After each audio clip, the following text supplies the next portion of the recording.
אנחנו ממשיכים במלחמה בכל החזיתות ובכל הגזרות. אנחנו לא נותנים חסינות לאף מחבל, לא בעזה, לא בלבנון, לא בסוריה ולא בשום מקום. מי שמנסה לפגוע בנו, אנחנו פוגעים בו. בעניין חטופינו, אנחנו החזרנו עד היום 110 מהחטופים הביתה, אנחנו מחויבים להחזיר את כולם. זהו אחד מיעדי המלחמה, והלחץ הצבאי הוא תנאי הכרחי להשלמתו. אני עובד בעניין הזה סביב השעון, אבל שיהיה ברור, אני דוחה על הסף את תנאי הקנייה של מפלצות החמאס.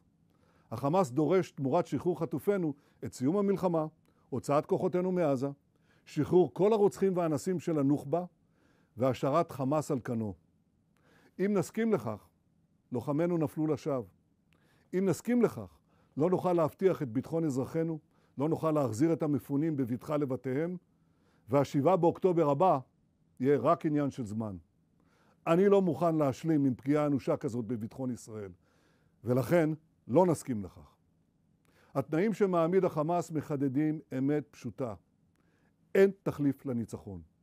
רק ניצחון מוחלט יבטיח את חיסול החמאס והחזרת כל חטופינו. את הדברים האלה אמרתי לנשיא ביידן בשיחתנו בסוף השבוע. אני מאוד מעריך את התמיכה של ארצות הברית בישראל, גם הבעתי זאת בפני הנשיא. ועם זאת, אני עומד בתוקף על האינטרסים החיוניים שלנו.